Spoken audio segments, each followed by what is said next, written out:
But the reason I'm being so nice is because there's no other way to introduce this next comedian without being the nicest guy in the world.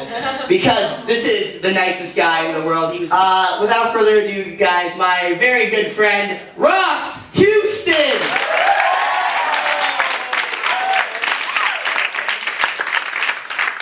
Thanks, Ian. Thank you. He's put together a really great show. He really has.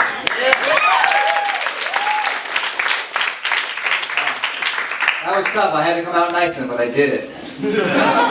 Oh, kept the reputation. So how's everybody doing? Good to hear. Good to hear. That's the hardest question you're going to get from me tonight, and you aced it. Because there's a lot of ways to fail that question. You can answer too fast. How you doing? Good. He sounds like you're anticipating it. It's not natural. Or you can answer it too late. How you doing? Good. And then I'm worried.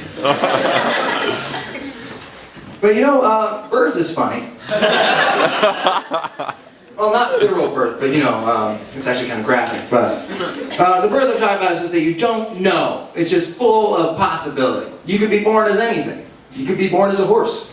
You gotta accept your lot, trot. But growing up, you don't know who your parents are going to be. You have no control over that. Like for me, personally, it's like my dad's played with Jimmy Buffett twice on stage. That's pretty cool. Like my mom, she was a finalist in a Steve Martin lookalike contest. That's pretty cool. My parents are divorced. That's not so cool. But what a lot of people don't realize is that when your parents are divorced, it's not that bad. It's what happens afterward that things get a little dicey. Because then your parents start seeing other people. And it's very abnormal for to know how your parents date. Because for a lot of people it's just like, oh, your father was such a flirt. But I'm like, my father is such a flirt.